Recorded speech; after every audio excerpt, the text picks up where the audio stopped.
Good afternoon all, and welcome to the third series in the leadership series of webinars, looking at the stories from around the regions as told by the CEOs of and leadership of the RDAs.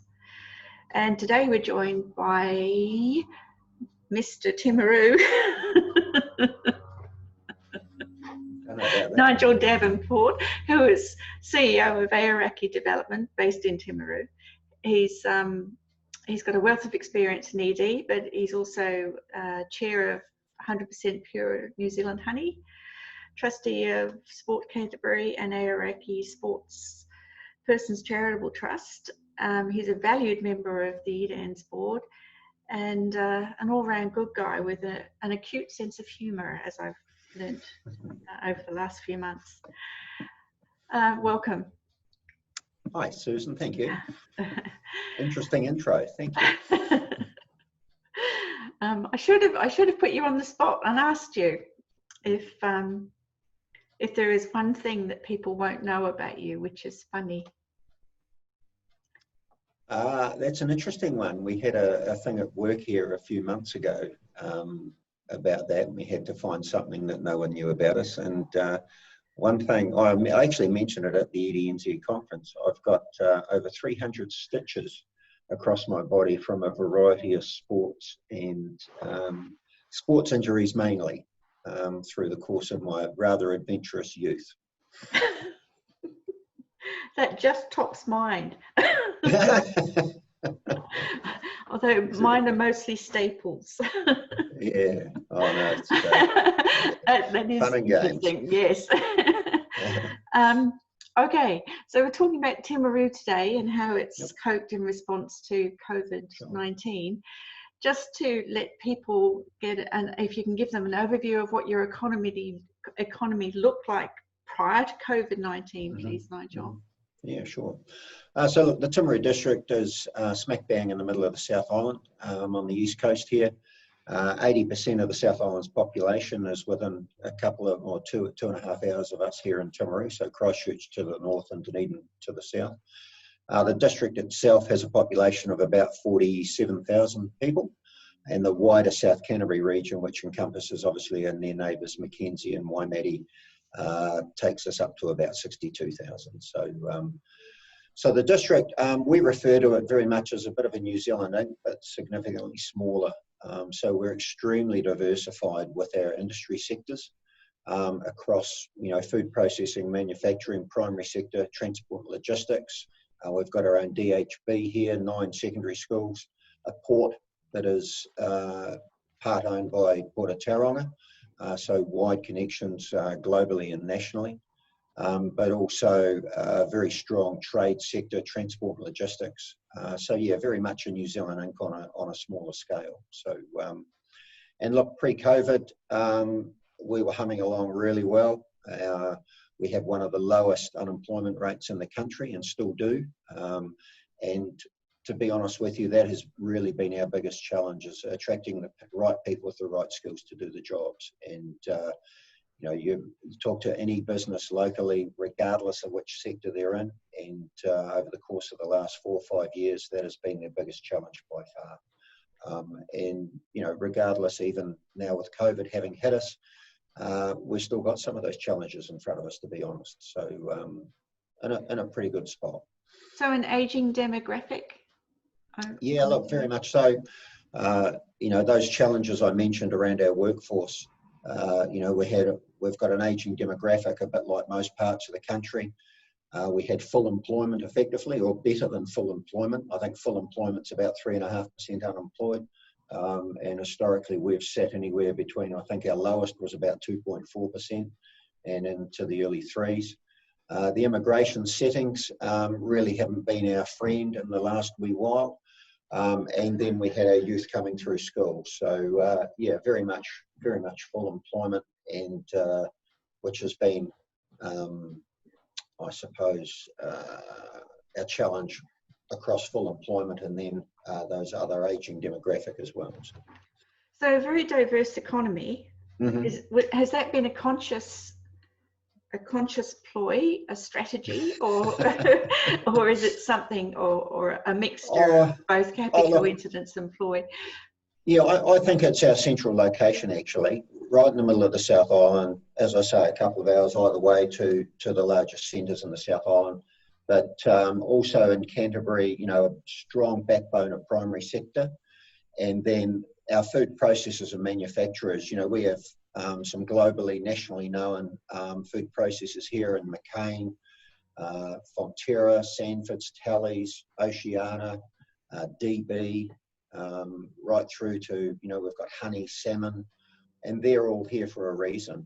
And that is that, you know, water is a big thing and becoming even more prominent nationally. And you know, we have ready access to very good quality water, but also it's very close to the you know, it's that paddock to plate scenario.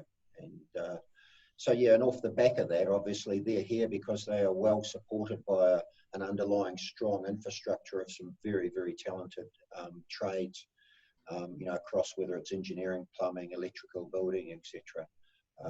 And there's a wee bit of a biotech sitting in there as well. So, so yeah, extremely diversified. It's great. It means in circumstances like COVID, for argument's sake, or if one sector's not doing so well, we can fall back on another. So we've historically, we haven't had the peaks and troughs of other parts of the country. And we've effectively stayed like that all the way through, notwithstanding COVID, obviously. So where does your GDP fit? I mean, I hear, you know, I do see stories coming out of Timaru that, you know, so you're growing well. Yeah, look, it's sat around that 3 billion mark. And we still have a few questions around that as to how it's calculated, because we do know for a fact that especially our food processor manufacturers, you know, when you've got those ones I've mentioned sitting on your doorstep, you know, the productivity or what they produce is pretty significant, notwithstanding even the wider primary sector as well, across dairy, you know, arable and livestock as well. So, so yeah, the official figures are that 3 billion mark, Susan. Okay, yeah, good. Yeah. So I'm taking it that COVID-19 hasn't hit you as hard as some of the other areas that it has.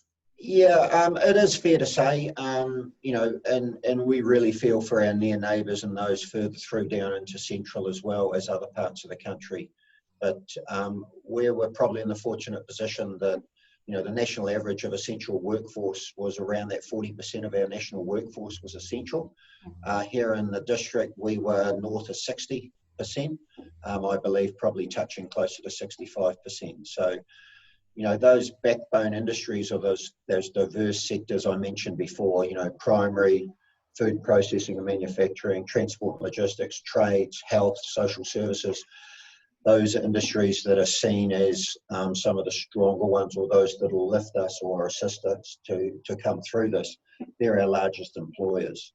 So it does put us in a very good position. Means that we will hopefully bounce back quicker. But we will feel the hurt through some of those sectors like other parts of the country, you know, through our retail, our hospitality and others as well. But regardless of that, you know, my biggest concern really is around the, you know, the supply chain disruption. So, you know, we've got some great food processor manufacturers and our primary sector is very strong, but, you know, a piece of equipment, you know, blows up and that piece of machinery or the part that's needed to replace it comes from Italy or Europe or something like that. So it's those things that are a bit unknown at the moment, but hopefully, you know, those trade routes, import exports stay strong and grow back. But, you know, that's a bit of the unknown at the moment and of concern to us. I know you're not a, what kind of resources have you got there in terms of staffing, Nigel? That's interesting. Yeah, we have. No. I mean, we're actually in a position where we have grown over COVID, and we're due to grow further. We've historically been, for the last 4 years, the Economic Development Agency. The decision was made by our council back in February to transition the responsibility for the tourism and visitor back to us. Yep. Officially came over on the 28th of April, so bluntly speaking, you're starting at a low base. I can only go up, hopefully. So look, I think it's really exciting for us. We've got a team now of the 6 of us in total, but realistically, that's only just over about 4 to 4.5 FTE or full-time employee equivalents. We're due to take on another staff member shortly. But the ability to align our tourism and visitor and our economic development strategy is actually really exciting for us, because that messaging around attracting people to come and visit and stay in your district or area isn't, there's a lot of similarities between attracting those to come and live and work or establish a business. Not fully aligned, but there is some alignment there. And we're fortunate that our visitor spend or income in the last calendar year was about 240 million, and close to 85% of that came from domestic. So that's things like some of the iconic events we have here. Also, being a central location, we attract a lot of secondary school sporting events, national sporting events, right, and also some of those niche events as well. So our immediate role is to protect that 240 million and grow it where we can. And but also we're very strong on collaborating with our near neighbours, whether that's through Christchurch NZ for that wider Canterbury approach, or, as I say, Mackenzie, Waimate, Waitaki, Mid-Canterbury as well. So yeah. What were some of the challenges in that immediate response period for you, given that you were about 4 people at that stage, and some businesses, retail presumably, would have been hurting? Yeah, look, we're really fortunate that we were fully operational. I joke that we're almost 150% operational. It was that busy through the initial stages of COVID. So we were able to adapt pretty quickly. We all worked from home. And our biggest, the biggest thing we saw early on was that, a lot of businesses, this came on everyone quite quickly, if I could use that term. And a lot of businesses were making, and I use this with the greatest respect, it's almost like possum in the headlight decisions, having to make them really quickly. And look, 90% of them were made with the best intentions. And our role alongside the chamber was to get alongside those businesses and help them understand the support and advice that was available to them. And I think that was more important than anything else, is just making sure that our business people, their staff, associations, organisations had ready access to the right advice as quickly as possible. And again, in an area like ours, geographically, we're pretty close. So the ability for us to do that was pretty good. But the intensity of those discussions early on, it ramped up significantly, and it was pretty full on, and just like other parts of the country, stressful for us, our staff, and those involved. And it was just us doing as best we could. I'm assuming that you've had a little bit of a breather now and had chance to maybe review. No. No. So you haven't been able to get around to looking at your strategy and seeing whether it's still needs tinkering with or completely changing.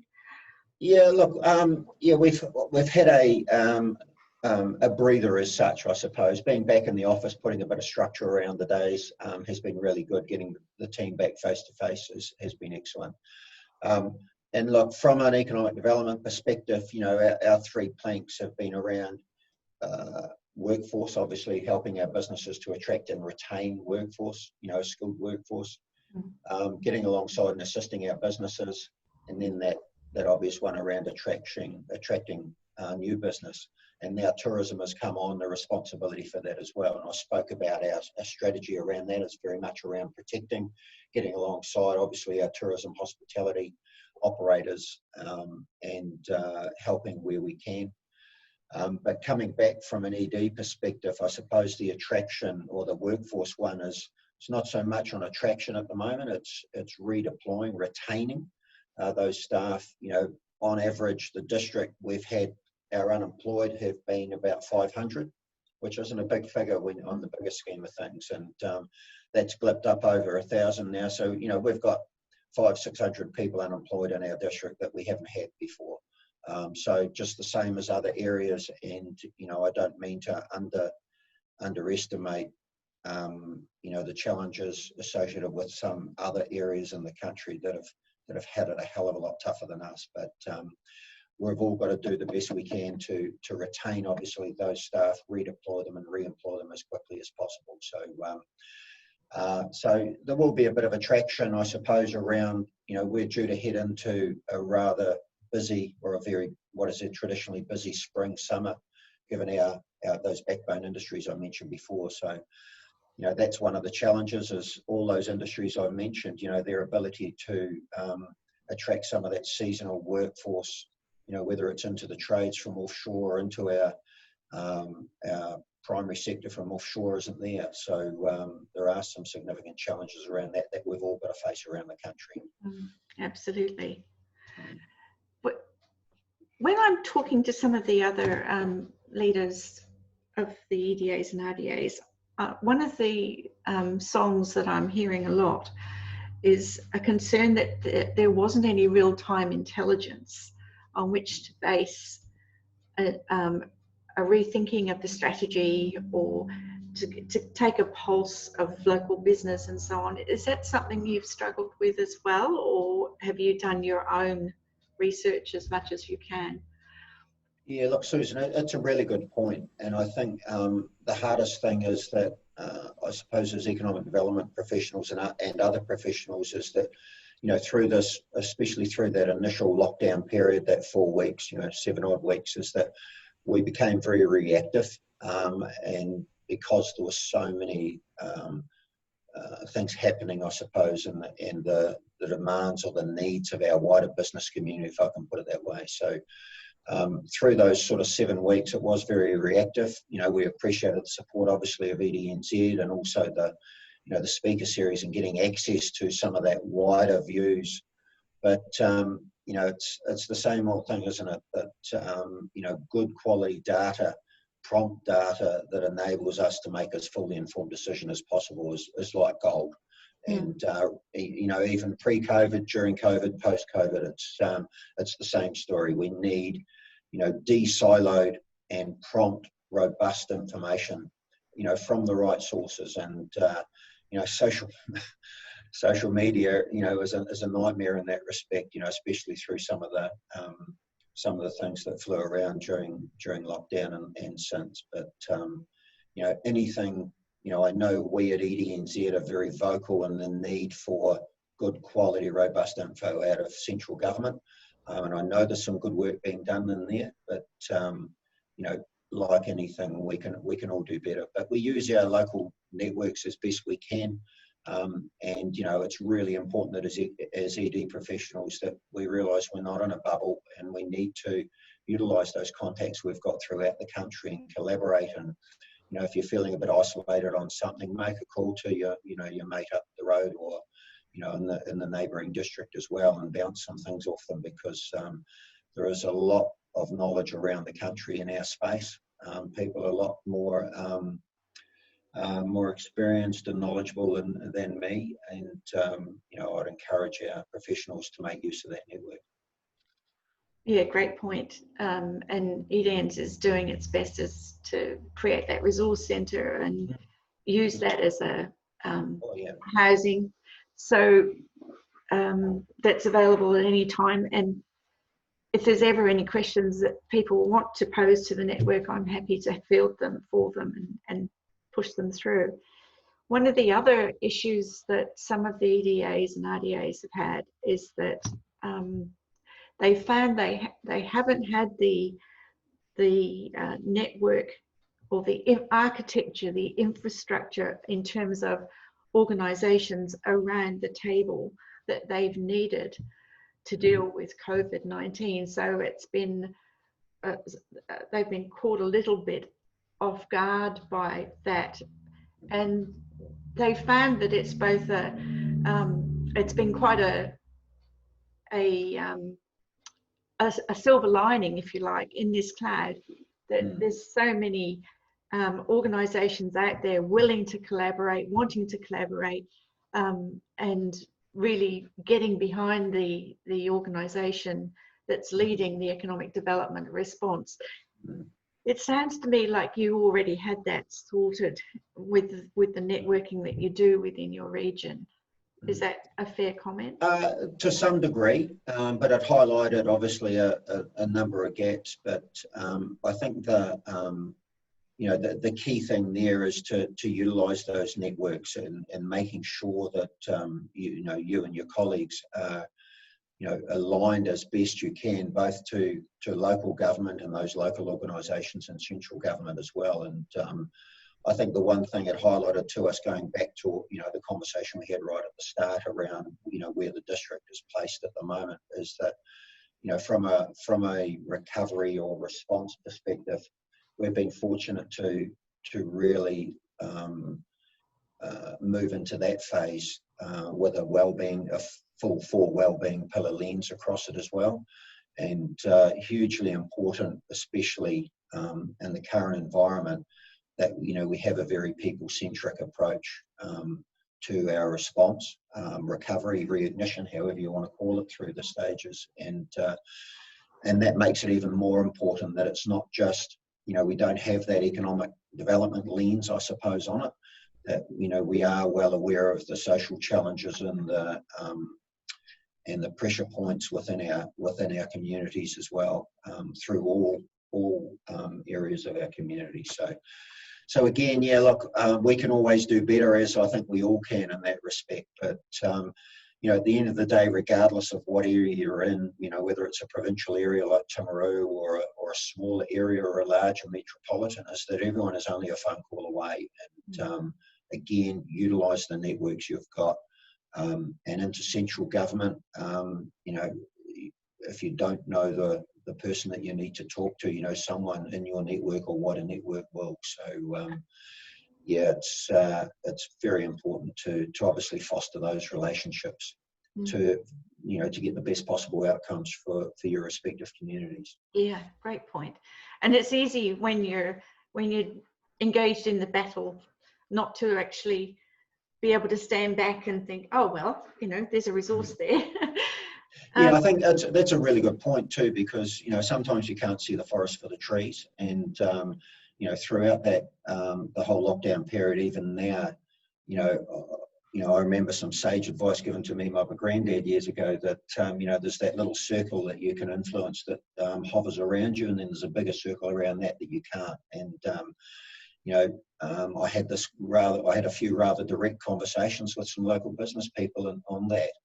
Sometimes I thought I took it a bit far, but then I got an email saying, no, I needed that. Thanks very much, Nigel. So, but yeah, concentrate on those things that you can influence. Be aware of those wider things, but you know, very important that you concentrate on those things that you can influence and prioritise them, and just step through it and get the right advice and support. Yeah. One last question before you go, and it may be a bit of a curly one. I'm not sure. If there was throw it at me, I'm fine. You'll handle it. If there was one thing that you could have had that you really needed throughout the response and recovery phase, what was it? It's a good one. I'll step away from the boring data one, or more robust. If I had 3 or 4 more of the team that I've got around me, that would have been ideal. They have been absolutely superb. I couldn't have asked for anything more, and went above and beyond. And so, you know, very fortunate to have a great team around me, but and leading me, to be quite honest, at times, which was great. But yeah, I think that more of, it's not something I didn't have, but I think you know, that coordinated approach, having those contacts that you could just get on the phone to, and you know, we can always have more in that regard. And I think EDNZ and, you know, you in particular, Susan, was fantastic through that period, that gave us all that sort of point of contact. I felt the calls throughout the period were, you know, those 2 weekly calls we had with ED professionals around the country was great in terms of connecting in hearing some of those stories as well. But you know, one thing it taught me about leadership was, you know, I'm not well known to talk a bit, but you think with the size of these things, I would listen more like a good leader, and I did learn. I listened a lot more than ever, and that's one of my big takeouts, is that you know, get alongside those that need help and listen. Nigel, thank you so much. And as the listeners will now appreciate very much that my comment earlier was accurate, you have an acute sense of humour. You got it. Always gives me the giggles. Thank you so much, Nigel. I appreciate it, and more than happy to have the chat. Thank you.